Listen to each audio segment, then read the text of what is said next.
première année, c'était en 2021, on fait 24 chiffres d'affaires. La deuxième année, on fait 204 chiffres d'affaires. En 2023, on fait 2 millions de chiffres d'affaires. Du coup, c'est l'année où on fait x10. L'année dernière, on fait 2,5 millions. J'ai commencé tout seul parce que j'avais pas beaucoup de budget. J'ai tout fait moi-même. Le site, je l'ai monté de A à Z sur Shopify. J'ai fait le packaging moi-même en allant voir tous les fournisseurs, toute la sélection, etc. Et en fait, rien qu'avec une créa au démarrage, on a fait 1 million de chiffre d'affaires. La première fois, on a bien scalé. Qui était une créa que ma copine a fait en plus. Donc, c'est vraiment fait à la maison, en mode UGC. C'est très mathématique en fait le e-commerce. Et il faut vraiment avoir conscience que c'est une équation économique et que tout ce qu'on peut faire, c'est influer sur certains paramètres de cette équation économique, que ça soit le coût d'acquisition, le taux de conversion sur le site, et savoir exactement à chaque moment où est-ce que je peux optimiser, qu'est-ce que je fais mieux que les autres, qu'est-ce que j'abandonne du coup pour pouvoir mettre un peu moins d'énergie là mais en mettre ailleurs. Il faut à peu près une créa pour 10 000 euros de chiffre d'affaires. Donc si tu veux faire 1 million de chiffre d'affaires, il faut 100 créas qui tournent. Si tu veux faire 10 millions de chiffre d'affaires, il faut 1000 créas qui tournent. Bienvenue à tous dans un nouvel épisode du Rendez-vous Marketing. Aujourd'hui, j'ai un invité de marque, j'ai Clément, le fondateur de Flacon. Donc tu es une marque de vin spiritueux. Donc tu vends des flacons de vin spiritueux et tu veux les rendre accessibles à tous. C'est une marque que tu as créée, de ce que tu m'as dit, il y a un peu plus de 3 ans, qui cartonne, qui vraiment a fait une très grosse augmentation de son CA, surtout l'année dernière. Une marque qui est, comme tu me l'as dit, qui est très saisonnière, où tu vas faire une grosse partie de ton CA sur les 4 derniers mois de l'année. Et ça, on adore sur le Rendez-vous Marketing parce que tu sais, on parle d'histoire de croissance. Et dans ton cas, justement, il y a des gros scales qui sont faits en fin d'année et c'est quelque chose que je veux vraiment aborder avec toi. Par contre, c'est vrai que je pense que la meilleure personne pour parler de toi et de ta marque et de comment tu t'es lancé, c'est toi. Donc, je t'aimerais bien peut-être que te laisser le plaisir de nous raconter un peu qui tu es, comment tu t'es lancé dans l'entrepreneuriat et de parler également de Flacon. Grand plaisir, merci beaucoup pour l'invitation Danilo. Donc moi c'est Clément, je suis le fondateur de Flacon et c'est une marque que j'ai créée du coup comme tu l'as dit il y a 3 ans. Flacon, on est les leaders de la dégustation de vin et de spiritueux en France et on propose des coffrets de dégustation du coup de vin, de spiritueux avec la particularité du coup d'avoir un format assez original qui est le format flacon. Un flacon, voilà, c'est comme les coffrets que j'ai avec moi ici par exemple, un coffret de spiritueux ici, un coffret de whisky. On a ici les coffrets avec 4 ici flacons de spiritueux. On a des whiskies ici assez rares, assez exclusifs qu'on n'a pas l'habitude de pouvoir déguster. Très sympa. À l'intérieur, il y a du contenu explicatif aussi pour pouvoir en savoir plus sur les différents vins, les différents whiskies, et en savoir un petit peu plus. Chaque flacon fait 2 verres de dégustation, que ce soit pour des vins, comme ici, hop là, ou pour des spiritueux. Je vais en montrer un. Le packaging est top. Ouais, c'est cool, merci. Très, très, très beau. Ça, c'est bien travaillé. T'as bien fait l'année, t'es l'un des premiers, comme je te disais, à l'avoir fait, donc moi j'adore. Je trouve ça plus concret quand même pour montrer un petit peu à quoi ça ressemble globalement, parce que c'est quand même le cœur de ce qu'on fait. Donc là voilà, un exemple de flacon, 100 ml, 2 verres de dégustation. Ici on a un vin dans notre coffret qui est le best-seller, le coffret des vins rares. Donc là c'est un vin qui est vinifié sous la mer, donc ça c'est assez unique, assez sympa à goûter. On a aussi du vin orange, du vin de glace, des vins de partout, de français d'ailleurs. Donc voilà, que ce soit pour les vins, les spiritueux, on fait des rhums, des whiskies, on fait du sans-alcool depuis peu. Et voilà, on vend en France, à l'international, principalement sur notre site. Et également en boutique, on est chez Les Raffineurs, Nature et Découverte, bientôt les Galeries Lafayette. Et puis l'idée, c'est de pouvoir continuer sur cette belle croissance et faire découvrir les beaux vins français à un maximum de monde en France et ailleurs. Et t'as dit justement que tu vendais à l'international. Ouais. Est-ce que c'est une grosse partie de ton CA ou c'est une petite partie encore aujourd'hui? L'année dernière, c'était une vente sur 6 qui était faite en dehors de France. Okay. Donc majoritairement, ça va être les pays d'Europe francophone. On va avoir Belgique, Luxembourg, un peu de Suisse. Mais on a testé aussi d'autres pays. On a une bonne partie aussi en Allemagne, un peu de UK, etc. Donc c'est des pays qui sont plus compliqués à scale évidemment parce qu'il faut rentrer dedans, la logistique est différente, il faut traduire le site, traduire le produit, traduire les ads. Mais globalement, c'est un truc sur lequel on est en train de travailler pour arriver à 30% d'ici 2 ans. C'est ça l'objectif. Ok, top. Et par contre, tu as dit, c'est un truc que j'avais pas forcément réalisé, c'est que tu as aussi tout ce qui est whisky et rhum. Ouais. Donc je suppose que tu as commencé par le vin et là tu te diversifies en ajoutant d'autres alcools que tu peux déguster, des alcools rares évidemment, parce que je pense que c'est la proposition de valeur, c'est tout à fait. Que tu puisses le déguster et que tu puisses découvrir des choses vraiment rares que tu n'auras pas forcément l'occasion de retrouver partout et que si tu les retrouves ça coûte super cher alors que toi c'est beaucoup plus accessible avec les flacons. Compliqué d'acheter une bouteille, tu veux découvrir des grands vins, tu sais pas par où commencer, ou tu veux faire découvrir des grands vins, mais aussi beaucoup d'achats cadeaux, que ça soit pour Noël, la fête des pères, la Saint-Valentin, la fête des mères. En fait à chaque fois c'est compliqué d'offrir un cadeau à quelqu'un qui s'y connaît en vin ou en spiritueux et là avec ce format original on est sûr de l'impressionner, de lui offrir un truc qui va lui faire plaisir et de faire découvrir un truc qu'il a jamais goûté. Exact. Et puis comme tu l'as dit c'est un format cadeau, donc qui dit cadeau dit Q4, on s'y connaît en e-commerce, on sait très bien que c'est un gros enjeu, donc je suppose que dès le début tu as su que tu allais avoir un produit où tu avais une grosse saisonnalité. Je pense que ce serait intéressant de commencer, c'est comment tu t'es lancé, comment tu as eu l'idée, et après, quelle a été ta stratégie de go-to-market? L'as-tu faite en fin d'année ou est-ce que tu l'as fait en début d'année au contraire, débutant dans ce cas-là? Alors moi, à la base, je viens pas du tout d'un milieu viticole, je suis pas du tout une famille qui est dans le vin ou quoi. Mais j'ai travaillé pendant 1 an dans une marque de champagne Louis Roederer aux États-Unis où j'étais dans la filiale d'exportation locale à New York. Et c'est une expérience qui m'a beaucoup marqué puisque c'est la première fois que je travaillais dans le vin. Je trouvais cet univers assez incroyable. Voilà, pour tout ce que ça apporte de patrimoine, d'univers français à découvrir. Il y a peu de produits quand même comme ça qui portent une histoire millénaire aussi forte. Et puis, du coup, en parallèle, moi, je voulais apprendre à me former. Sauf que compliqué de se former quand on peut pas acheter plein de bouteilles, les déguster chez soi, former son palais, etc. Comment on passe de j'ai l'impression que tous les vins se ressemblent à en fait là j'arrive à voir les subtilités, je peux les reconnaître à l'aveugle, etc. Bah il n'y a pas de secret, le sommelier qui m'a formé il m'a dit il faut en déguster plein. Et pour ça, je cherchais le format qui permet de faire ça. Et donc je suis tombé sur ce format-là, des flacons, que j'ai pas inventé du tout, mais qui est un format qui existait depuis déjà 10-15 ans avant que j'arrive, mais qui était surtout utilisé en B2B pour de l'échantillonnage, pour que les domaines viticoles ils puissent envoyer des échantillons plutôt que des bouteilles complètes, donc plutôt vraiment pratiquement comme ça. Ou bien aux États-Unis où ça marchait super bien, il y a des marques qui le faisaient. Et donc globalement, moi je me suis dit à mon retour en France, en fait, il faudrait adapter le format, trouver un truc qui plaise aux Français avec des vins différents, une expérience de dégustation plus poussée, avec un coffret, un branding encore plus poussé. Donc ça, c'était l'idée des premières années. Adapter ce concept-là. J'étais persuadé qu'il y avait un super concept et qu'il y avait une super valeur ajoutée à avoir dans ce format-là. Et donc c'est comme ça que ça a commencé il y a 3 ans. Globalement, la première année, c'était une année de R&D, recherche et développement, de analyse, études de marché avec nos clients, pour essayer de comprendre ce qui allait leur plaire, ce qui allait pouvoir fitter avec les besoins de la France. Ça m'intéresse justement. Comment tu as identifié ces fameux vins à mettre en avant dans les coffrets? Donc tu dis j'en ai déjà parlé à mes clients, on m'a dit oui, t'as pas de clients. La sélection, tout à fait, exactement. Donc, comment t'as fait ça? Ça c'est clair. Donc au début, très simple, j'avais à la fois des vins de partenaires que moi je connaissais, que j'avais envie de mettre en avant, et puis aussi j'avais des fournisseurs tout simplement, dont du coup le fournisseur qui fabrique ces flacons-là, qui lui avait déjà un catalogue, donc je prenais dedans. Parce que ça le problème au début, c'est qu'on n'a pas assez de volume pour faire ses propres prods. Et donc, il faut commencer à trouver un moyen de faire des premières productions sans avoir à avoir tout le volume des MOQ nécessaires. Et donc là, globalement, c'est principalement d'acheter sur catalogue la solution. Donc moi, c'est ce que j'ai fait. J'ai acheté sur catalogue des quantités limitées qui étaient déjà en stock. Et ensuite, une fois que j'ai eu assez de volume avec assez de clients, j'ai pu faire mes propres productions avec des volumes plus conséquents et donc ma propre sélection. Donc j'ai commencé par ça. Et ensuite, une fois qu'il y a eu plus de volume, ma propre sélection. Ta propre sélection, ok, d'accord. Et t'as combien de coffrets sur le site en vin actuellement? Enfin, actuellement, il y en a 4. On a les coffrets des grands vins de France, des grands rouges de France. Pour ça, c'était un autre truc. Aussi. On fait des études de marché tout le temps et on envoie des questionnaires à nos clients. Ça, tous les trimestres, on envoie un nouveau questionnaire pour savoir plus sur leurs besoins. Et c'est là où on avait fait une demande. On a eu beaucoup de demandes en fait sur des coffrets blancs et des coffrets rouges. Et on avait fait du coup ce test-là de faire un coffret mixte. On avait 2 blancs, 2 rouges, un coffret full blanc, un coffret full rouge. Et la petite surprise qu'il y a eu, c'est que le coffret mixte, il marchait à 100, on va dire. Le coffret rouge, il a marché à 150. Et le coffret blanc, il a marché à 20. Gros échec commercial celui-là. Ok, donc les blancs, ça... on sait que les rouges, ça cartonne toujours plus. Mais par contre, j'aurais pas forcément dit que c'était aussi successful. Qu'il y avait une aussi grande différence entre les deux. Et là, celui-là, c'est les vins rares, celui que tu as là. Exactement, et donc là, les vins rares, qui est notre best-seller total. Comme tu l'as dit au tout début, exactement, c'est ça. L'idée, c'est de faire découvrir des vins rares que tu n'as pas forcément l'habitude de goûter, qui sont assez exclusifs. Et donc là, tu vas pas forcément t'acheter une bouteille entière de vin orange ou de vin doux naturel si tu n'as jamais goûté ça, ou de vin de voile, qui sont des vins très spécifiques que pas tout le monde aime. Et donc, en fait, avoir un flacon pour le déguster, ça fait complètement sens. Et le faire découvrir, du coup, à un connaisseur, c'est un super moyen d'impressionner aussi, quoi. Ok, bah écoute, super clair. Maintenant, ce qui m'intéresse, c'est évidemment la stratégie de go-to-market. Donc, tu t'es lancé il y a 3 ans, c'est finalement assez récent. Je présume que tu n'avais pas un énorme budget. Tu m'as dit, tu peux le dire aussi, que je pense que tu n'as pas levé de fonds au départ. Tout à fait. Donc, du coup, fonds limité, qu'est-ce que tu fais pour te lancer sur un marché? Donc moi, j'étais en sortie d'études à ce moment-là. Comme je l'ai dit, j'avais ma dernière expérience, c'était en stage de fin d'études aux États-Unis. Et ensuite, il fallait que je me lance avec un budget super limité. Moi, j'avais mon prêt étudiant, rien à investir. Enfin, c'était quand même vraiment partir de zéro. Et en gros, il n'y a pas beaucoup de solutions, c'est précommande. Donc ça a été ça ma stratégie. Et encore aujourd'hui, on a plus de 80% de nos ventes qui sont effectuées à 100% en précommande à plus de 2 mois.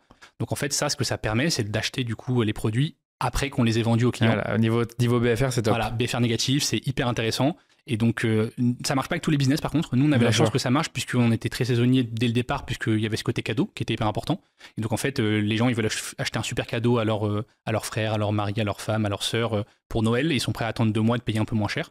Donc moi, ce que j'ai fait, la première année, du coup, c'était R&D, comme je le disais tout à l'heure. Tu étais en 2023 2022, ça, c'est la première année. D'accord, 2023, c'est l'année où ça a vraiment percé, on a eu le Product Market Fit. Donc là, c'est sur la fin d'année, le Q4, on lance le calendrier de la vente du vin, qui a été un gros succès à ce moment-là. C'est bien, c'est une idée originale. Exactement. C'est compliqué de faire 24 bouteilles, par contre 24 flacons, ça fait beaucoup plus sens. Exact. Donc c'est comme ça que ça a commencé. On a été accompagné aussi pour lancer nos premières ads, et là, ça a été la révélation. On est passé de faire une marque qu'on essaie de percer en organique à une marque où en fait, tu comprends que tout se mesure.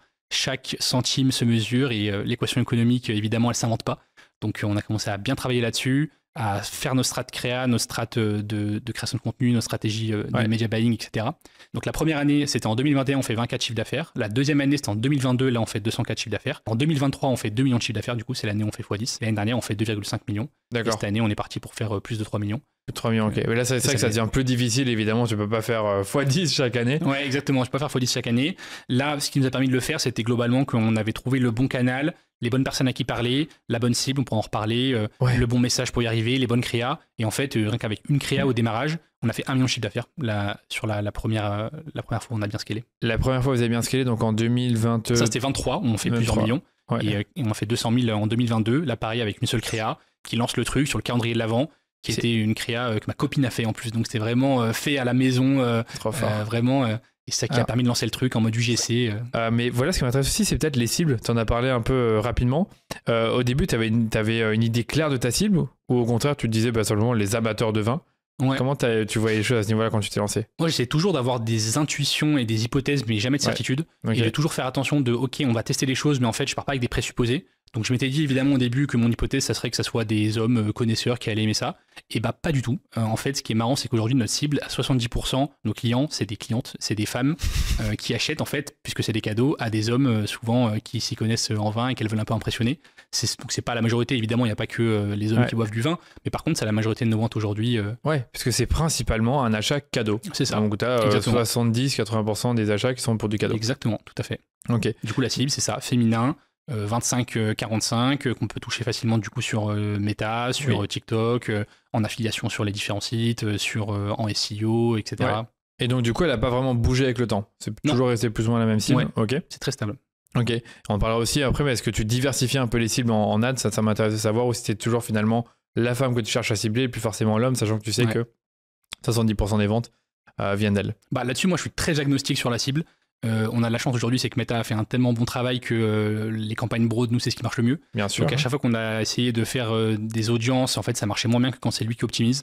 Donc c'est quand même la grosse force aujourd'hui de Meta, c'est qu'on peut le mettre globalement en broad et le laisser chercher les meilleures cibles et il va nous faire des meilleurs résultats que si nous, on mettait nos hypothèses. C'est sûr. Voilà, donc du coup, c'est comme ça qu'on a commencé. C'est comme ça qu'on s'est rendu compte que là où Meta optimisait, là où trouvait le plus de résultats, c'était sur les femmes, 35-45. C'était une conséquence, ça. On a constaté en fait que c'était là où ça marchait, mais c'était pas notre ciblage initial, quoi. Ouais. Et donc après, avec la data, tu as sûrement adapté tes créas. Exactement. Pour t'adresser. Le site, le produit, le site aussi. La communication, le branding, tout. En fait, à partir du moment où tu passes d'une marque où tu penses que ça va être des hommes qui consomment ou au moment où c'est des femmes, ça change tout. Tout change, hein. Tout change. Les couleurs principales, je connais plus les tiennes, c'est beaucoup du rouge. Nous, c'est des couleurs. On voulait faire premium, luxe accessible pour vraiment casser les codes du vin, mais quand même en gardant quelque chose de très premium et d'assez identitaire. Noir, du coup, c'est noir et doré. Noir et doré, c'est ce qu'il y a ici. J'ai plus souvenir sur le je montre la cam, mais voilà, on a noir doré avec à chaque fois une petite créa qui permet d'illustrer le coffret. Ici, les vins rares avec un petit paysage un peu martien pour montrer le côté un peu insolite. Moi, je l'avais dit avant de commencer, je trouve le packaging vraiment top. Ouais, merci. Vraiment top. Ça, c'est pareil, les joies de l'entrepreneuriat, comme j'ai commencé tout seul parce que j'avais pas beaucoup de budget, j'ai tout fait moi-même. Le site, je l'ai monté de A à Z sur Shopify. J'ai fait le packaging moi-même en allant voir tous les fournisseurs qui voulaient pas m'en faire parce que j'en demandais pas assez. Toute la sélection, etc. Donc, j'ai une bonne vision de tout. Donc, évidemment, c'est très fatigant après quelques années. Donc là, je commence à pouvoir déléguer un peu, à pouvoir m'entourer. Mais ouais, c'était hyper excitant en tout cas de pouvoir tout maîtriser comme ça et d'avoir un contrôle et de pouvoir du coup avancer hyper rapidement comme on a pu le faire. Je pense que tu l'as pas prisé, mais tu es solo founder. Ouais, solo founder. Donc c'est encore plus difficile, surtout quand tu démarres après tes études sans forcément beaucoup d'expérience et sans forcément beaucoup de budget. Donc franchement, bravo pour ce que tu as déjà réalisé après 3 ans. Donc j'espère que tu vas continuer à développer. Mais ce que je peux peut-être te demander là maintenant, tu parlais de déléguer, c'est à quoi ressemble ton équipe aujourd'hui? Ouais. Donc ça, c'est structuré, très lean pour le coup. L'équipe, c'est donc moi, solo founder.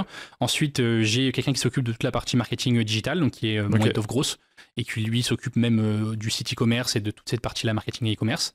Ensuite, je vais avoir un alternant et une stagiaire qui vont s'occuper de la partie opérationnelle, la partie B2B aussi. On commence à faire des ventes en physique à des revendeurs, comme je l'évoquais tout à l'heure. Et donc, globalement, on est 4.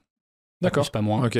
Tu externalises des choses ou pas du tout? Ouais, on a pas mal de freelance et d'agences après. C'est aussi les enjeux de la saisonnalité. Puisqu'on est super saisonnier et qu'on a 80% de nos ventes sur le Q4, tu peux pas avoir des CDI toute l'année globalement. Donc moi, ma stratégie, ça a toujours été d'être super lean sur les opérations pour pouvoir prendre des gens quand il y en a besoin et même pouvoir surpayer en fait des freelances qui vont être très chers au niveau horaire par rapport à un CDI par contre qui vont être super pertinents et qui vont faire en un jour le travail de quelqu'un qui pourrait le faire pendant 6 ou 7 quoi. C'est vrai, des fois on réalise pas, mais un freelance très efficace, ça comme tu dis, à l'heure peut être cher, peut te rapporter beaucoup parce que lui il est beaucoup plus efficace, peut-être encore plus compétent sur le coup.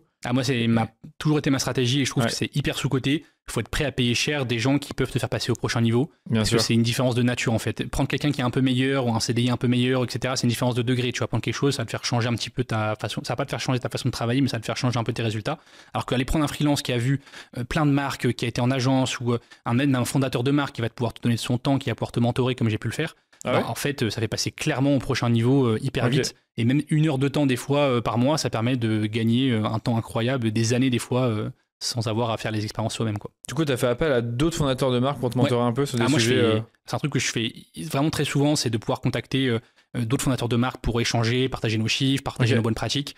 Et là-dessus, pareil, on peut vite être pris dans l'opérationnel et oublier de le faire. Donc moi, je me suis mis vraiment 10 à 15% de mon temps qui est dédié à ça dans mon calendrier. Vraiment. C'est quasiment une demi-journée par semaine où je sais que je m'oblige à contacter des gens sur LinkedIn. Tu les contactes et tu discutes avec eux. Je discute, on appelle, je fais des coachings quand il y en a qui sont hyper stylés. Il y en a, je peux même aller jusqu'à les payer pour avoir leurs insights. Et en fait, ça permet d'avoir des super insights que tu n'aurais pas sinon et du coup de mettre des choses en place qui sont aussi hyper intéressantes. Donc, c'est j'avais jamais entendu ça, mais j'avais jamais entendu ça de la part d'un fondateur de marque. Il me dit écoute, moi je vais directement chercher des mentors chez d'autres fondateurs et je vais les chercher. Pour avoir leurs conseils. Des Après, t'es solo founder, donc de fils, t'as besoin d'être un peu plus aidé, accompagné. Et au niveau de tout ce qui est freelance, agence, c'est sur quel type de service de service que tu fais avec. On va avoir du coup, moi ma strat ça a toujours été du coup de internaliser la stratégie et d'externaliser l'opérationnel. Donc pour le coup souvent on fait un peu l'inverse, on va prendre des agences parce qu'on sait pas trop maîtriser les ads par exemple ou les créas et après on va tu te rends compte qu'ils ont pas fait un super bon travail. Mais justement c'est même pire que ça, la pire situation c'est quand tu t'en rends pas compte parce que tu sais pas faire. Donc moi ma strat ça a toujours été d'apprendre à le comprendre moi-même, de parler à des fondateurs qui maîtrisent, de parler à des marques qui sont allées à un niveau plus élevé que moi j'ai été, pour vraiment comprendre qu'est-ce qui marche pas, et ensuite, une fois que je l'ai compris, je délègue uniquement ce que moi je sais faire. Et donc là, j'ai pris des coachs qui m'ont expliqué, une fois que j'avais 100% compris, que j'ai maîtrisé mes tags, j'ai développé plus de 1 million de budget marketing sur mes tags, que j'ai fait moi-même pour vraiment comprendre chaque centime, où est-ce que ça partait, comment ça revient. Et à partir de ce moment-là, j'ai pu le déléguer à du coup mon head of growth qui s'en occupe aujourd'hui. Et sur la partie freelance et agence, du coup, on a sur la créa, on fait les briefs en interne, on internalise la creative strategy. Mais ensuite, on a du coup des agences à qui on délègue la partie production des créas. On va avoir, je sais pas, la partie SEO sur des blogs, la partie B2B, on va avoir des agents commerciaux, la partie rédaction de contenu, la partie CRM, presse, évidemment. Peut-être presse, exactement, une agence presse.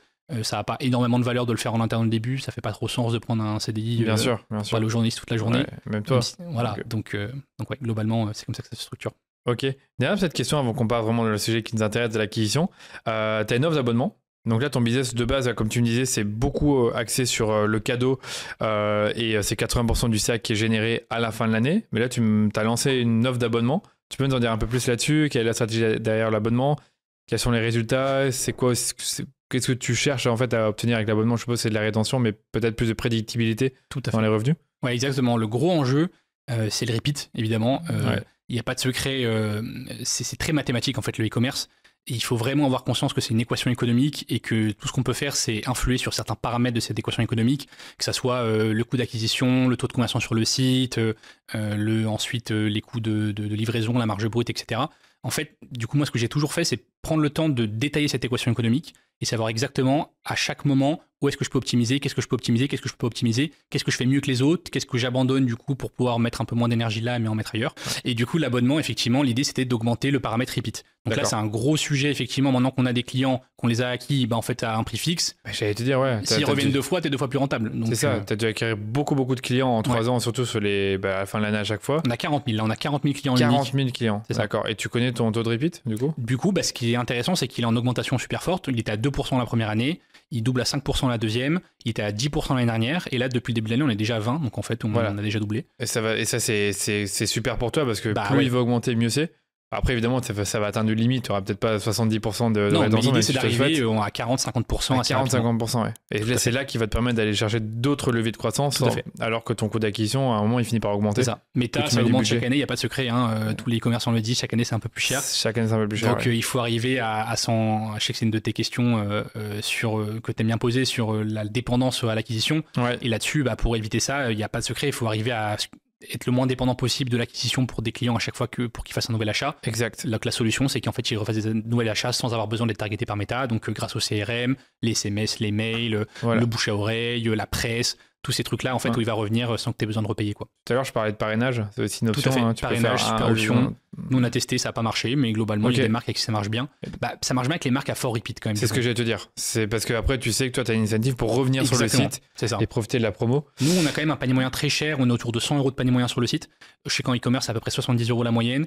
Donc, on est plus élevé. Donc, on a un coût d'acquisition qui est aussi plus élevé que la moyenne. Mais globalement, après, on sait qu'on essaie d'être rentable sur le premier achat et que le deuxième, c'est celui qui nous permet d'être le plus rentable. Et globalement, l'abonnement, pour revenir à ta question initiale, ça sert à ça. L'idée, c'est de pouvoir garder les gens, quitte à ce qu'ils payent un peu moins cher que ce panier-là, parce que tu vas pas t'abonner à un truc à 100 € par mois. Donc c'est un peu ça la difficulté aujourd'hui qu'on est en train de régler. C'est comment on fait pour avoir un truc où les gens reviennent, mais qui soit quand même à un prix suffisant pour avoir des super vins de super qualité, parce qu'on ne transige pas là-dessus. Globalement, il faut arriver à trouver différentes offres. Donc là, on teste, on A/B teste. Pas d'égo là-dessus, on teste plein de choses. Est-ce que c'est des trucs moins chers plus souvent, des trucs un peu plus chers moins souvent? Voilà, il y a plein de formules possibles. Ok, donc là, tu n'as pas encore totalement trouvé ton modèle au niveau de l'abonnement, d'où le fait que c'est pas encore très précis sur ce que ça génère réellement et vers où tu vas. Ok.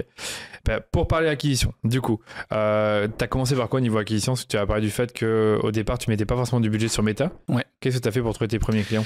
Au départ, c'était très organique, bouche à oreille, comme tout entrepreneur qui se lance. On n'a pas forcément toutes les cartes en main, on ne sait pas exactement ce qui marche ou pas. On a l'impression que, surtout en e-commerce, il faut absolument être viral sur TikTok ou Instagram pour arriver à faire des ventes. Et donc au début, on a commencé à faire ça, ces premières créas. On a eu de la chance et qu'on a quelques-unes qui ont bien marché, dont notamment une qui a fait 1 million de vues en organique sur TikTok et qui nous a ramené plein de ventes. C'était sur le calendrier de l'avant. Et c'est celle-là ensuite d'ailleurs qu'on a poussé en ads et qui a super bien marché. Et ça m'a prouvé un truc d'ailleurs assez contre-intuitif, c'est qu'en fait, plutôt que de prendre des créas, les mettre en ads et ensuite celles qui marchent le mieux, les mettre en organique, il vaut mieux souvent faire l'inverse. Pour moi, c'est l'inverse. Tu mets en organique. Mais c'est pas forcément celles qui ont le plus de vues d'ailleurs qui vont plus le vendre. Ça va être celles il y en a des fois, elles font pas beaucoup de vues parce qu'elles sont pas super virales, mais par contre, elles convertissent chaque personne qui le voit et c'est hyper convaincant. Ouais. Et du coup, c'est celle-là parfois qu'il faut arriver à. Il faut aussi trouver l'équilibre entre une créa qui va être beaucoup vue parce qu'elle elle va chercher une large audience. Il y a un hook un peu spécial. Il y a un truc un peu trendy qui fait que ça résonne avec le moment. Exactement. C'est super large. Et aussi, comme tu dis, le fait de convertir les gens parce que derrière, tu vas adresser déjà le problème, présenter ta solution et avoir un call to action suffisamment fort. Et c'est pas forcément les créas les plus virales, ça, mais par contre, c'est celles qui convertissent. Donc, il faut arriver à trouver le bon équilibre. Parce que si c'est pas viral, en fait, les CPM vont être super élevés. C'est aussi qu'il faut comprendre, c'est que le CPM, c'est un peu cette boîte noire, on ne sait pas pourquoi c'est cher ou pas la diffusion. En fait, il n'y a pas de secret. Si Meta, lui, son but, c'est que les gens restent sur la plateforme pour qu'ils génèrent plus de chiffre d'affaires publicitaire. Donc, en fait, ils ont intérêt à ce qu'ils restent et pour ça, leur montrer du contenu de qualité qu'ils auront envie de voir. Donc, en fait, il faut toujours se dire, est-ce que cette pub que je lance, elle pourrait être vue même si c'était pas une pub? Est-ce que si c'est des viralités, les gens quand même, ils la regarderaient ou est-ce qu'ils la swipe? S'ils la swipe, Meta, même si tu mets de l'argent dessus, ça va coûter super cher. Il va augmenter ton CPM. Il va te faire payer plus cher. Et c'est vrai que ça, on l'oublie tout le temps, mais le CPM, oui, c'est dépendant de l'audience, oui, c'est dépendant de la saisonnalité de ton secteur. Ça dépend beaucoup de la créa, du concept, beaucoup de la marque. Et du coup, c'est ça qui est assez frustrant, c'est que ça dépend aussi beaucoup de la marque. Moi, sur Flacon, je vais pouvoir avoir un CPM sur certaines créas ou d'autres marques, en fait, sur la même créa, le même type de créa, elles vont avoir un CPM 2 fois plus élevé ou 2 fois moins élevé parce que leur niche, le produit est différent. Toutes les autres marques avec qui j'ai parlé, souvent c'est ça que je vois, c'est pareil assez injuste, mais on n'a pas du tout les mêmes CPM, il y en a c'est beaucoup moins, comme ça. C'est beaucoup plus. Donc faut arriver à comprendre son système et ensuite du coup, ok, ça c'est un des paramètres de l'équation économique. Comment on joue sur les autres pour quand même construire une marque qui soit rentable, qui soit viable, qui soit durable à partir de tous ces paramètres. On a des paramètres fixés comme le CPM avec lequel on peut pas faire grand chose. On a des paramètres sur lesquels on peut jouer comme la taux de conversion, les paniers moyens, la marge brute et donc c'est sur cela où on peut faire des trucs. Ouais, totalement.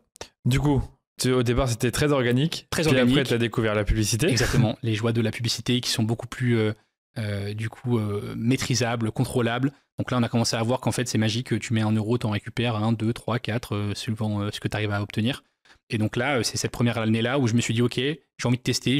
Tout le monde me dit que les publicités, ça marche. Mais bon, est-ce que c'est vraiment le cas? Donc j'ai mis 10 000 euros. Je me suis dit, c'est le max. Je ne mettrai pas plus. Et je ne mettrai pas moins. Et je vais essayer de voir à ce moment-là si ça marche. T'as mis 10K à quel moment? Sur combien de temps? 22. C'était la première.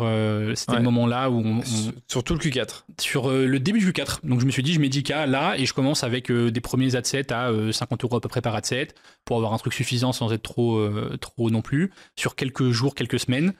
Et en fait, c'est ce qui s'est passé. Je me suis dit, je vais attendre jusqu'à arriver jusqu'à 10K avant de prendre une décision. Et avant d'y arriver, ça avait déjà explosé. Enfin, on se rend compte en fait déjà que c'est déjà rentable, qu'en mettant 1 euro, on en récupérait plus. Du coup, tu te dis, waouh, c'est magique ce truc. J'augmente le budget, ça augmente les ventes, assez incroyable. Et donc là, tu passes d'un moment en fait où tu essaies d'optimiser ce qu'on faisait avant, l'organique, et tu mets 100 d'efforts et tu as 1 de résultat. Ah, là, c'est complètement l'inverse. Tu passes à un moment où tu as 1 d'efforts et tu as 100 de résultats. C'est ce moment-là en fait du product market fit, hein, c'est la définition du product market fit. C'est ce que j'allais dire, là tu avais tous les paramètres Exactement. qui étaient réunis pour que ça marche. Je pense que tu m'as dit que tu avais une créa. Ouais, une créa, 1 million de chiffre d'affaires avec une seule créa qui était même pas si incroyable que ça, hein, mais qui était suffisante pour lancer. Et tu m'expliqueras après c'était quoi cette créa, mais tu as fait 1 million de chiffre d'affaires, on est d'accord sur l'année qui a suivi. Exactement, avec cette créa qui a été réutilisée. Bah oui, c'est ça la magie aussi, c'est qu'on l'a réutilisée l'année d'après. Et ça pareil, je me suis dit, ok, elle parlait du calendrier l'avant 2023, c'est 2022, c'est dans la créa. Et je me suis dit, bah tout le monde ce qu'ils auraient fait, c'est ah bah non, il faut en refaire une parce que celle-là, elle part de l'année d'avant. Etc. Et moi je me suis dit, en fait non, ça se trouve, je vais mettre mon ego de côté et me dire, ok, mon intuition me dit que c'est pas le bon truc à faire de la remettre, mais ça se trouve peut-être que si. Et ça coûte rien, je la réactive et je vois ce qui se passe. Donc l'année d'après, 2023, je les réactive. Qu'est-ce qui s'est passé? Encore plus performante que l'année d'avant, parce que super preuve sociale, ça avait des milliers de likes, plein de commentaires de gens qui disaient ah j'ai reçu mon calendrier, c'est top de l'année d'avant. Et en fait, les gens qui s'entendent 2023, 2022 ou quoi dans la vidéo, ils s'en foutent. Ils s'en foutent un peu, c'est ce que j'allais te dire. Ils vont acheter. Ah, c'est trop intéressant. Cette anecdote, elle est trop intéressante parce que tu te dis de base, il faut que je change, comme tu dis. Tu changes un petit élément, même le texte ou le titre, hein, vous le savez. Tu repars à zéro. Et là, je pense que t'avais social proof. Tout ça. Et t'avais, je pense, des milliers de likes, des commentaires, des partages. Donc, tu pouvais pas te passer d'une créa pareille. J'aurais réfléchi à 2 fois aussi à ta place. Exactement. Et en fait, faut pas avoir d'ego, ça coûte rien. Tu testes et tu vois. Et c'est là où. Et ce qui est marrant, c'est que l'année d'après, je l'ai relancé et là, pour le coup, pas marché. Donc, en 2024.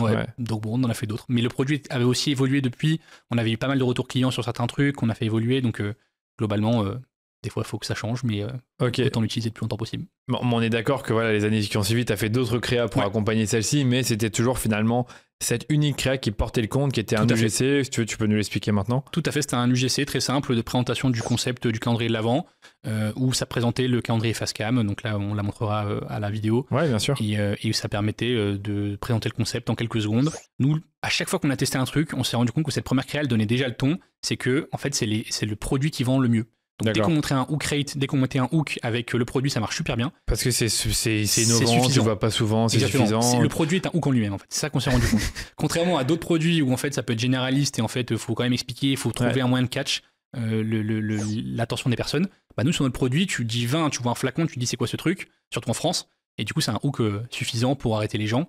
Et ça les intrigue, et après du coup on peut directement enchaîner sur le produit, et si ça leur plaît ils peuvent directement cliquer. Donc on avait des super hook rates, on avait des bons hold rates, des bons CTR aussi, et globalement tout était réuni quoi. La structure de la vidéo était déjà parfaite alors que mais ça c'est facile d'analyser a posteriori, mais encore une fois sur le moment je me suis pas dit ça, je me suis pas dit super, elle va super bien marcher cette créa, juste on l'a lancé et on a vu, et ça s'est bien passé. Donc c'est toujours plus facile d'analyser a posteriori, mais sur le moment il faut juste tester 1000 trucs en fait, et vraiment il faut envoyer 10 000 cannes à pêche, il y en a une qui mord et il faut pas lâcher quoi. Et là aujourd'hui vous avez un process pour optimiser vos vidéos quand elles sont performantes.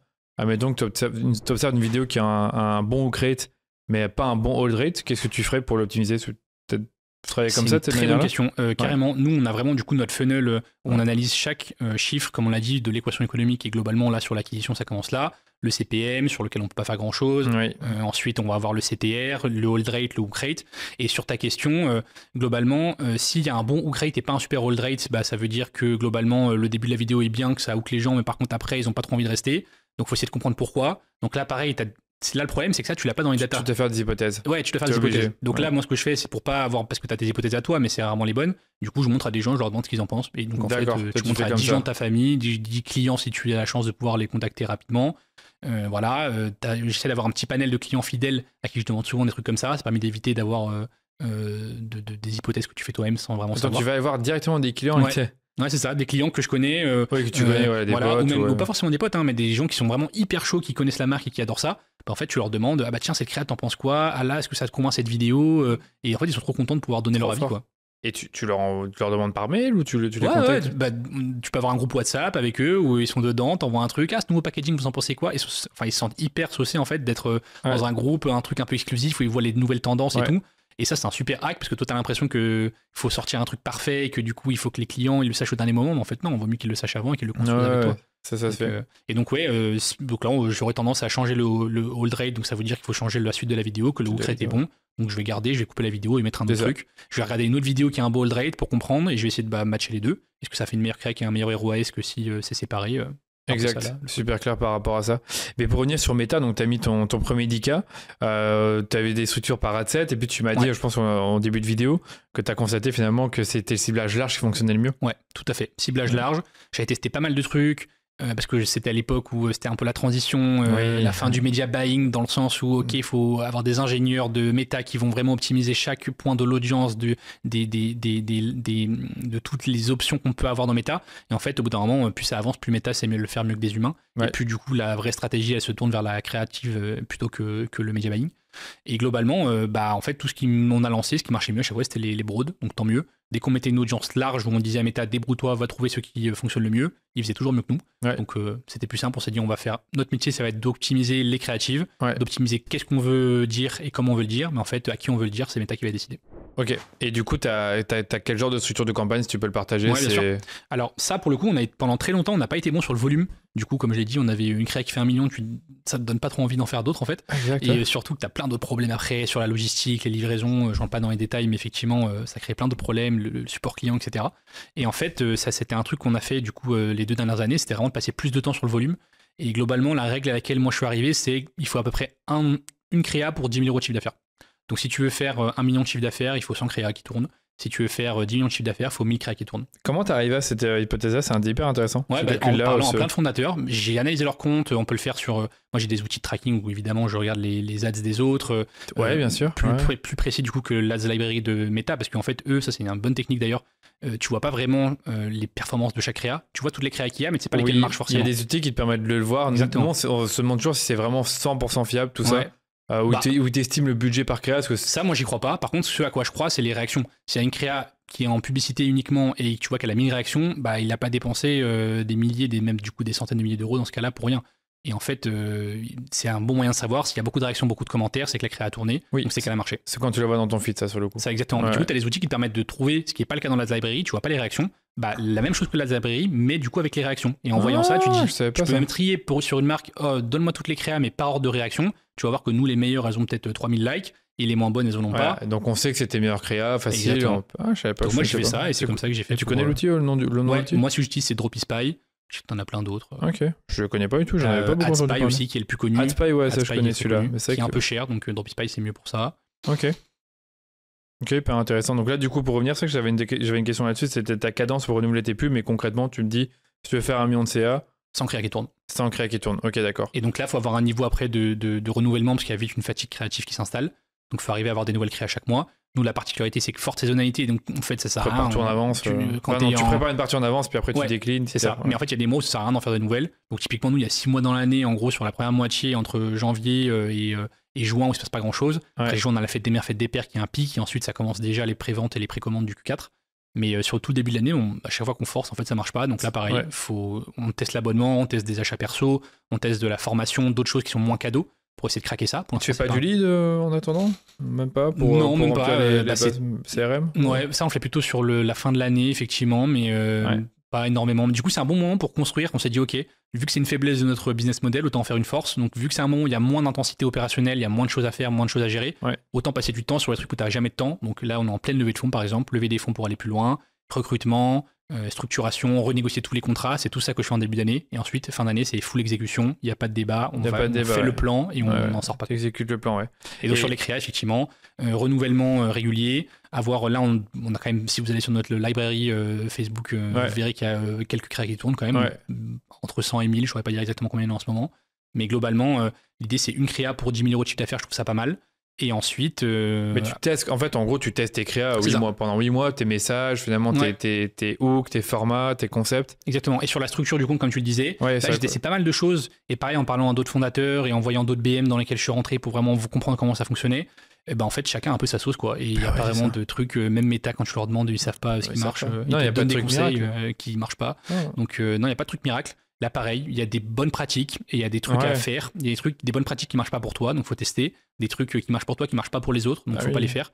Et donc moi, au début, ce que j'avais fait, c'était de faire par exemple, une campagne CBO où vraiment ça soit l'optimisation du budget au niveau de la campagne et plein d'adsets dedans où Meta choisit où va le budget. Donc globalement, ça c'était un bon moyen de faire en sorte de ne pas avoir d'idées préconçues sur ce qui va le mieux marcher sur les adsets. Parce qu'au sein d'un adset, c'est facile. Meta, il optimise, il met le budget là où la créa marche le mieux. Mais en fait, c'est toi qui choisis quand même le budget de l'asset. Alors que là, au niveau de la campagne, ça permet que ça soit lui qui optimise même ça. Bien sûr, mais au niveau de tes assets, là tu mettais la même audience, mais tu mettais différents types de créa pour t'adresser à différents types de personnes. Exactement. Et globalement, on avait un asset par créa, parce qu'à chaque fois, on fait plusieurs variations. Ouais, ok, d'accord. Une dizaine de variations, on essaie d'en faire un peu plus que d'habitude.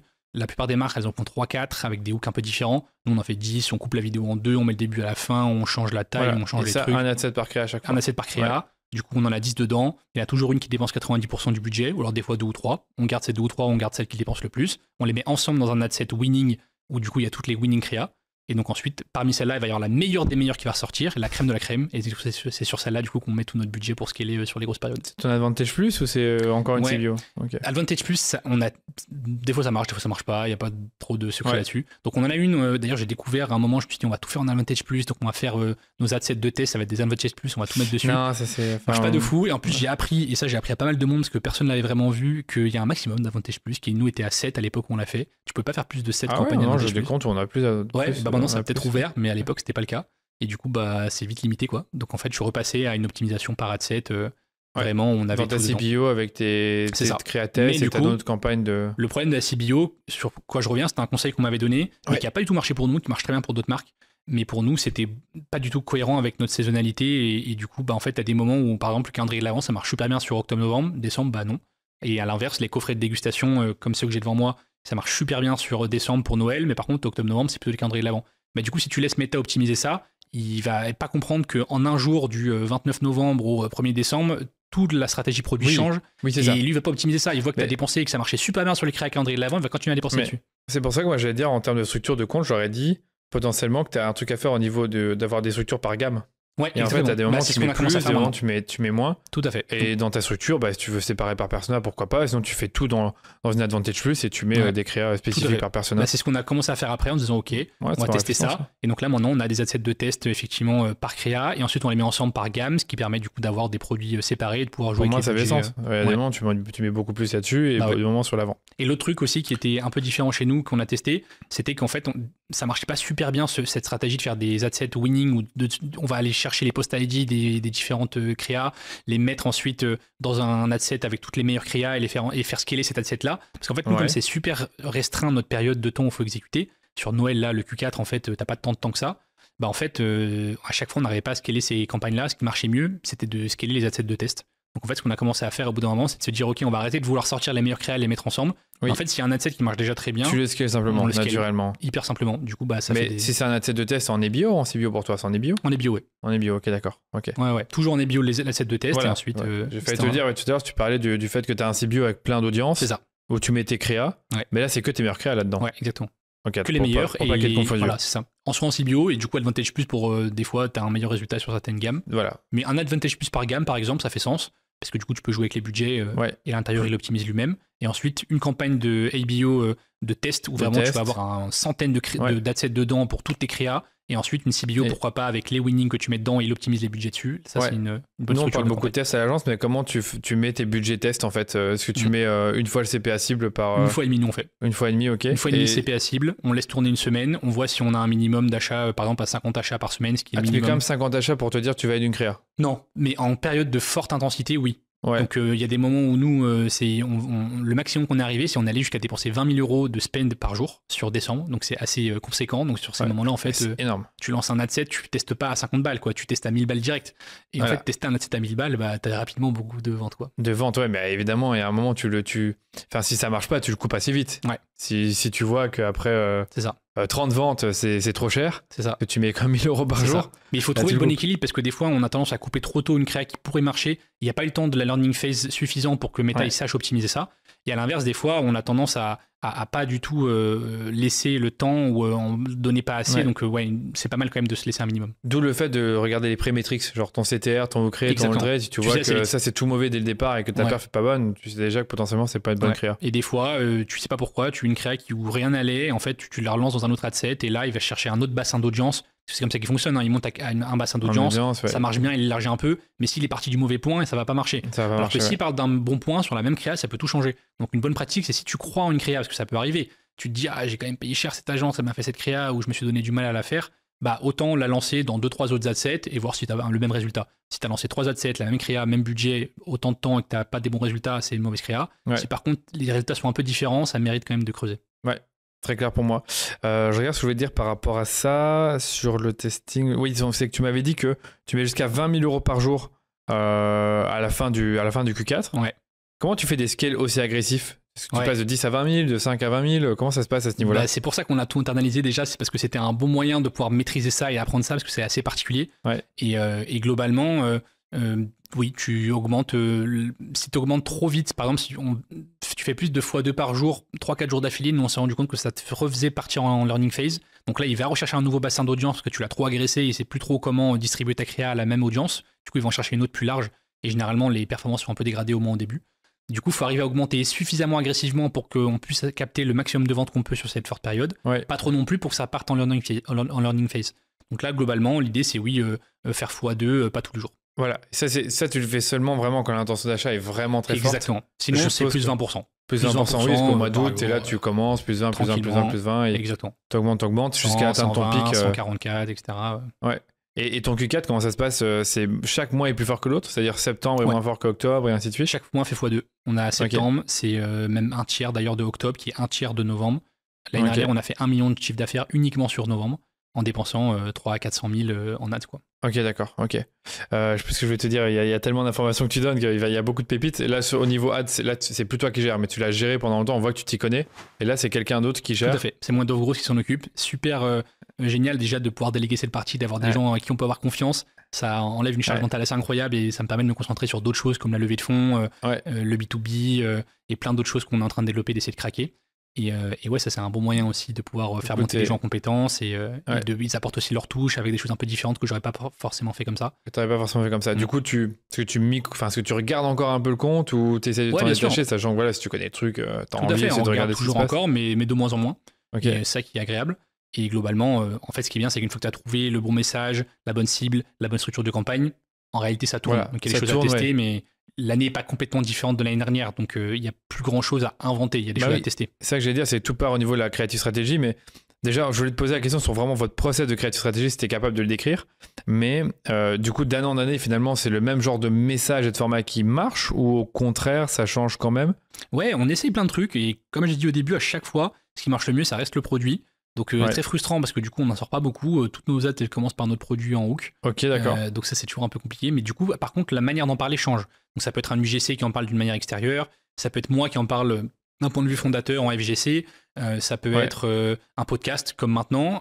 Exactement. Ça peut être des passages presse. Ça marche super bien. Nous, on a des passages BFM que j'ai fait. Globalement, à chaque fois que je fais des passages, ça c'est une bonne pratique. Je dis oui uniquement si on me donne les droits pour pouvoir le remettre en ads après. Parce que sinon, en fait, tu te déplaces même pour BFM, j'y serais pas allé s'il m'avait pas dit oui. Tu serais pas allé sur Curious Bonus. Non, personne regarde. Enfin, oui, peut-être là c'est différent. C'est une petite exception. Et en plus, l'alcool, la télé, ça fait pas bon ménage, donc nous on peut pas le faire. Mais sinon, j'aurais bien aimé le faire. Mais globalement, BFM par exemple, c'est à 6h du mat. Faut pas attendre qu'en fait de là viennent les ventes. Et souvent, t'as un peu l'ego de l'entrepreneur qui se dit ça va être génial, ça va faire exploser mon business. Faut absolument que j'y aille. Pas forcément. Pas du tout. Alors que par contre, tu récupères la vidéo, tu la fais tourner. Là, tu vas t'amuser. Smart. Nous, ce qu'on a fait, c'est qu'on l'a fait tourner sur leur compte en whitelisting. Donc là, un truc que je t'ai pas posé la question. Tu fais du whitelisting, toi, du coup? On fait pas mal de whitelisting avec Mediats, du coup, qui est notre partenaire là-dessus. C'est un classique. Classique, hyper fort sur ce qu'ils font. Ils te mettent en relation avec les annonceurs et on peut amplifier directement nos campagnes publicitaires sur leur compte. Donc ça permet d'avoir le compte BFM, la vidéo BFM, mais avec tes audiences, avec ta cible qui renvoie vers ton site. Et du coup, globalement, au lieu de voir Flacon qui montre cette pub, là, c'est BFM. Sur une as BFM, ça fait super sens. Et tu le fais aussi avec les créateurs directement, je suppose? Ouais, on le fait aussi avec les créateurs de contenu. Mais ce qui marche le mieux pour le coup là-dessus, c'est la presse. Donc on a fait Europe 1, BFM, Brut, Combini, etc. Ah ouais? Ok. Ouais. À t'écouter, tu fais beaucoup de vidéos, tu fais un peu de statique?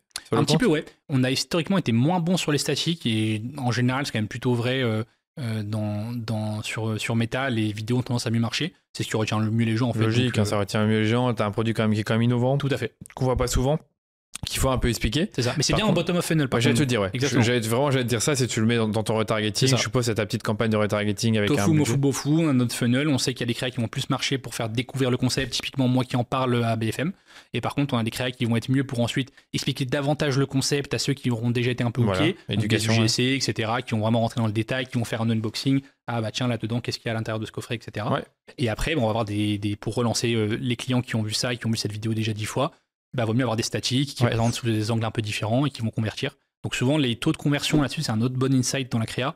Sur les statiques vont être assez bons, on va avoir des bons ROAS, mais en fait, c'est pas standalone. C'est pas parce que cette créa a des bons ROAS que ça veut dire qu'elle va bien marcher toute seule et qu'elle est scalable toute seule. C'est parce que tu as eu la vidéo avant et qu'en fait, ils ont vu ta vidéo, ils ont vu ensuite d'autres statiques, etc., qu'en fait, ils ont été convaincus et qu'il fallait cette créa-là pour les convaincre parce que tu as mis 100%. offre promotionnelle, Black Friday, moins 30%, je sais pas quoi. 100%. Mais ou donc, un du coup, élément de réassurance, voilà. t'as pas d'offre, ouais. Et des fois, tu as une créa vidéo qui a pas super bien marché et une créa statique qui a mieux marché. Tu vas vouloir couper la vidéo et là, la statique marche plus. Donc en fait, il faut pas faire ça. Il faut vraiment dans la même campagne, tu veux dire, ou alors pas forcément, dans des campagnes différentes. Ça peut être dans des campagnes différentes, ouais. Ok. Et qu'est-ce que je vais te demander d'autre sur ça, sur le compte là, du coup, tu es très, très, très dépendant méta. Ouais. J'avais essayé une question dont je t'avais parlé sur le fait de comment tu réduis ta dépendance, mais est-ce que tu as d'autres canaux d'acquisition payants Évidemment, beaucoup parlé de méta là. Donc, ouais, bien sûr. Insta, Facebook, nous, c'est la majorité. Nous, Insta marche 2 fois mieux que Facebook. C'est 2 fois plus de budget, 2 fois plus de diffusion. Sans que tu forcément le contrôle, parce que tu laisses tes placements dans T+, hein, évidemment. Voilà, des fois, je vais regarder ça, c'est un bon truc à faire aussi d'aller regarder dans les diffusions où est-ce qu'ils diffusent en majorité. Reels, etc. Voilà. Donc, du coup, nous, tu c'est l'adaptes Story, par exemple, qui marche bien. Ok. Ouais. Plus que Reels. Story, un peu plus que Reels, mais Reels, ça marche bien. Ensuite, tu vas avoir le feed. Ensuite, tu vas avoir le feed Facebook. Voilà, les stories Facebook, personne ne regarde. Mais globalement, c'est ça. On fait un peu de TikTok. On fait un peu, du coup, d'affiliation. C'est un autre canal d'acquisition important pour nous. Et pareil, donc TikTok, pour commencer, un peu délicat parce que l'alcool, c'est compliqué. Donc, nous, on passe un peu entre les mailles du filet parce que l'algo détecte pas vraiment que c'est de l'alcool parce que c'est pas des bouteilles. Et que globalement, on ne sait pas de la trop grosse quantité, du coup, ça incite pas à la consommation non plus, donc en fait, ça passe à peu près. Mais ça, c'est quand même assez tendu. Donc en fait, on peut pas scaler super fort, mais par contre, on le fait déjà un petit peu, ça reste une petite partie de ce qu'on fait. Ça permet de toucher les gens à d'autres endroits. Après, on va avoir l'affiliation, qui est un super moyen, ça, de faire des synergies avec tout le reste, parce que tu vois Flacon, tu dis ce que c'est legit, ensuite tu tapes sur Google, et là, si tu vois, ils sont premiers de tous les tops de meilleurs cadeaux pour la fête des pères, par exemple, bah ça te rassure beaucoup. Donc là-dessus, pareil, c'est une petite partie de notre CA, mais je pense que c'est sous-estimé en attribution parce qu'en fait, tu as aussi tous ceux qui viennent de Meta qui vont regarder ça et qui vont être rassurés. Donc là-dessus, hyper important quand même l'affiliation, tout ce qui est SEO, tout ce qui va être ensuite presse évidemment, et évidemment le CRM et le bouche à oreille. CRM et bouche à oreille. Et SEO, qu'est-ce que tu fais en particulier? Tu optimises tes pages produits ou tu fais des articles de blog ou des choses comme ça, des trucs spécialisés? J'ai mis du temps là-dessus à l'accepter, mais en fait, je pense pas qu'on ait une marque à SEO. Ça, c'est un truc qui vraiment aussi, j'ai mis du temps à comprendre, pareil en me faisant accompagner, en rentrant dans le détail, en essayant de vraiment comprendre. Et il y a plein d'agences qui ne l'ont pas dit, et c'était pas super honnête de leur part, hein, mais ils ont essayé de creuser, de nous faire d'autres campagnes et de changer plein de choses, alors qu'en fait, personne tape coffret de dégustation de vin sur Google. Donc en fait, on n'aura pas vraiment de chance d'avoir beaucoup de trafic sur ça un jour qui viennent pas de nous, qui soit du trafic naturel, où tu dises « Ah bah tiens, Flacon fait ça, super, je vais acheter ». Donc à la limite, ce que tu peux faire, c'est sur des mots plus larges comme cadeau vin, mais qui sont super chers, ou des trucs un peu encore plus larges comme cadeau homme, où c'est impossible d'aller. Donc en fait, c'est pas vraiment une bonne industrie SEO. Okay. Même pour ton SEA, tu fais quoi à SEA du coup? SEA un peu plus parce que tu contrôles, tu vas chercher ces mots-clés-là. Bon, bah là, oui, on peut payer un peu et être présent sur cadeau 20, cadeau homme. Par contre, bonne chance pour arriver en première page sur cadeau homme avec Flacon, quoi. Ouais, et sur SEA, tu sais qu'ils posent beaucoup le produit Dimension pour aller mettre en avant des belles vidéos, les mettre un peu sur toutes les. Dans le display, sur YouTube. Tu l'utilises ça? Ouais, ça on l'utilise un peu. Toutes nos vidéos TikTok, elles vont en Reels, elles vont en Short, etc. Et ça nous permet de tester ça. Mais globalement, c'est pas nous les canaux qui marchent le mieux. C'est pas les canaux. Ouais, mais c'est vrai que celui-là n'est pas. C'est pas le canal le plus héroïste. Il est un peu entre les deux, considération, et ça fait un peu de conversion, mais c'est pas le plus efficace. Et t'as raison, mais ce qui est toujours bien, c'est quand même de multiplier les touchpoints, quoi. Et si quelqu'un te voit que sur Meta 10 fois, ça a absolument rien à voir à s'il te voit 10 fois sur 10 canaux différents. C'est ça. Il t'a vu sur Meta, ensuite il te voit sur TikTok, il voit un post LinkedIn, il te voit dans le métro, alors là il dit ok, il se passe un truc, cette marque, faut que j'achète. 100%. Parce que si tu vois 10 fois au même endroit, c'est pas du tout pareil. 100%. Ok, on a fait pas mal le tour. Et du coup, comment tu imagines les choses dans le futur pour être moins dépendant des canaux d'acquisition, sachant que, comme tu le disais, les coûts sur Meta, ils augmentent tout le temps. Clairement. Pensé? Clairement. Bah, pour moi, la vraie solution, c'est le repeat. Donc, c'est de faire en sorte d'être le moins dépendant possible en ayant le plus de clients qui reviennent sans Meta. Voilà, donc, t'as pas le choix. Du coup, ton repeat. Exactement. Donc, abonnement donc, on peut construire des offres produits qui vont générer du repeat, comme l'abonnement. On va aussi construire des produits spécifiques qui vont être peut-être un peu moins chers et qui vont être plus spécifiques pour des gens qui vont vouloir s'acheter pour eux ou faire un cadeau et du coup vont être plus susceptibles de racheter. L'usage, Exactement. Ou bien du coup, troisième solution, ça va être de les bombarder en mail, en SMS, en WhatsApp, en tout ce que tu peux tester Et là-dessus, on commence à être de mieux en mieux. On a une base d'à peu près 120 000 mails là-dessus, donc du coup 40 000 clients que j'ai cités tout à l'heure. Donc on a quand même pas mal qui n'ont pas encore acheté. 120 000 mails, mais du coup, ouais, en effet, il y en a beaucoup qui t'ont donné leur mail, mais en l'échange de quoi? Bah, ils vont sur le site et newsletter, et ils reçoivent la newsletter sur la pop-up en fait du site. Hein. Donc on a moins 10% pour le premier achat, ils l'ont pas forcément utilisé. Et là, pareil, utilisé. on a fait pas mal de tests. Et ce qui s'est passé sur ce côté-là, c'est qu'on s'est rendu compte que c'était pas forcément les offres avec les réductions promo qui marchaient le mieux, mais par contre les cadeaux marchaient bien chez nous. Donc ça dépend vraiment des marques. Encore une fois, faut tester. Mais en fait, nous, on fait vraiment des tests avec Intelligence, par exemple, que je conseille pour faire des A/B tests sur Shopify. Et donc là, on a fait la même page avec moins 10% avec le code flacon 10, ou bien une carte à gratter, un petit verre de dégustation offert à partir d'un certain montant d'achat avec le code vert 10, imaginons. Et ben en fait, en mettant juste ça, tu changes rien derrière. Hein, c'est juste les codes qui sont affichés différemment sur la home. Par au exemple. niveau de ta marge, rien ne change. Et au niveau de ta marge, c'est même plus intéressant du coup d'avoir les COGS, d'avoir uniquement la partie cadeau, parce que du coup, tu payes que les COGS en fait. Alors que sur la réduc, bah, tu perds vraiment 10%. Quoi. Et donc en fait, non seulement c'est plus intéressant, mais en plus, ce qu'on s'est rendu compte, c'est que ça convertissait mieux. Les clients, nous, parce qu'on a un panier moins élevé, parce que c'est un produit qui est cher, etc., ils vont vouloir en fait avoir un cadeau supplémentaire, ça va être plus intéressant pour eux que d'avoir une petite réduc. Donc en fait, c'est vraiment gagnant-gagnant pour tout le monde parce que nous, on paye moins cher, eux, ils sont plus contents, ils convertissent mieux.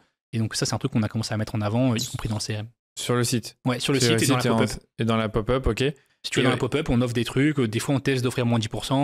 On teste en permanence. Des fois, on offre aussi, tu laisses ton SMS, t'as un plus gros cadeau. Ça, c'est cool aussi. Upgrade ton cadeau, t'as eu des verres de dégustation, bah, t'auras une carte à gratter si tu mets ton SMS en plus. Et donc, nous, on a à peu près la moitié des gens qui laissent leur mail, qui laissent leur SMS. Qui laissent leur mail, et puis après, tu leur demandes de laisser le SMS. Exactement.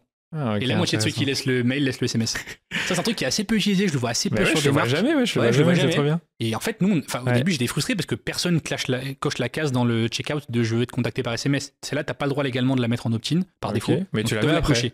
Bah, c'est du coup dans le checkout que personne la coche, donc on n'avait pas beaucoup de mails, de SMS, et je me suis dit comment augmenter le nombre de numéros qu'on est. Bah, en fait, le meilleur moment, c'est quand ils mettent leur mail, quoi. Tu leur dis mettez un plus gros cadeau. Ça, je l'ai pas inventé, je l'ai repris d'une super marque australienne, The Hoodie, qui faisait ça avec une super pop-up. Si vous voulez aller voir, c'est des hoodies du coup. Ok, bon, on mettra ton pop-up dans le podcast. Ils font 200 millions US au UK, aux US et du coup notamment en Australie où ça marche super bien comme marque et je crois qu'ils ont encore la même pop-up aujourd'hui et t'as à chaque fois ça. Je m'étais dit trop bien, ils demandent le mail. Ensuite t'as un plus gros réduc ou un plus gros cadeau si tu mets le SMS. Si tu mets le SMS. Par contre sur tout ce qui est WhatsApp, là tu le fais post-opt-in, une fois que la personne t'a donné son mail, là tu proposes de te rejoindre. Mais là, malheureusement, alcool, pas droit sur WhatsApp. Donc là, c'est les joies de Meta. Je sais pas pourquoi ils nous laissent sur Facebook et Insta, mais pas sur WhatsApp, mais on ne peut pas créer le compte.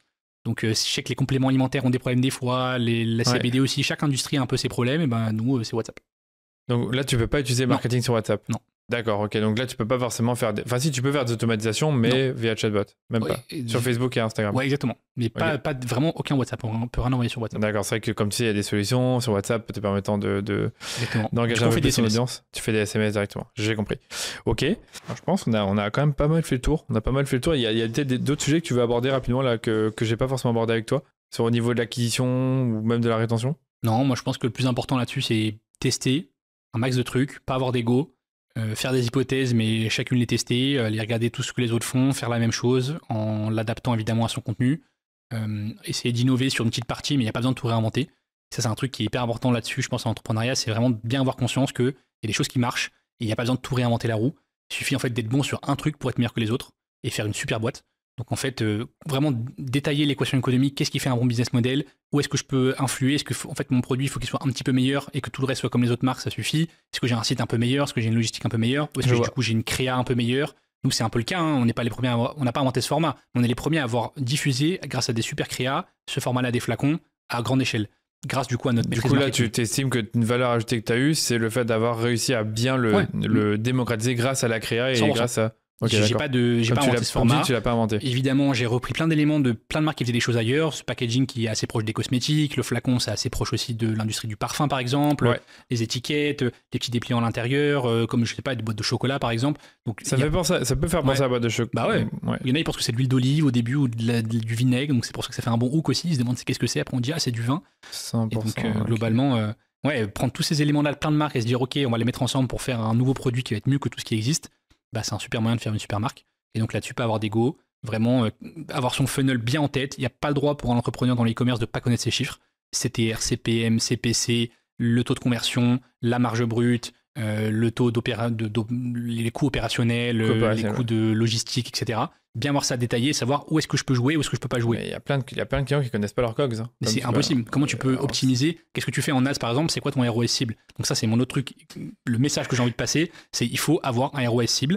Donc ça veut dire que tu regardes ta marge, tu regardes à la fin combien il doit te rester, et ensuite à partir de ça, tu te dis c'est quoi le maximum que je peux payer en acquisition. Mais c'est ces questions, normalement, je la pose parfois. Comment tu as défini ton ROS cible? Donc là, tu regardes ton COGS. Je regarde mon COGS, j'ai regardé moi à la fin la marge nette que je veux garder. Voilà, par exemple, tu sais que tu veux garder 20 € de marge nette par commande de 100 €. Exactement. Du coup, je vais calculer mon ROS cible de manière à ce que à chaque fois que j'investis 1 €, ça me rapporte par exemple, je sais pas, x2, ce qui me permettrait d'avoir les 20 € à la fin de marge restant. Du coup, toi, tu vas beaucoup suivre ton profit net à la fin, Exactement, je share mon profit net. Donc pareil, je suis toutes tes charges et tes suis pas forcément le ROAS in platform parce qu'il est très faussé. Par contre, je vais suivre le blended, le MER, du coup, le taux de marketing global. Je t'ai pas posé les questions, mais je suppose que tu es bien éduqué à ça. Tu as ton NCAC cible, exactement, tu as ton MER et point. Voilà. Exactement. Et moi, je suis beaucoup du coup au blended, toutes les plateformes mélangées, combien on dépense en marketing versus combien ça nous rapporte. C'est ça la seule vraie métrique qui compte. Que tu peux maîtriser. Plus ta rétention augmente, plus ton blended il est biaisé. Donc c'est le but, c'est qu'il soit le plus bas possible, donc ton acquisition elle augmente,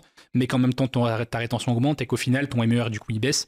Donc c'est un peu ça le jeu du e-commerce. C'est un peu ça le jeu, il va baisser, mais peut-être que tu peux regarder le MER New Customer, il sera plus élevé, mais ce sera plus fiable. Tout à fait, c'est super fiable pour pouvoir voir la part de nouveaux clients du coup qui contribuent, VS la part d'anciens clients.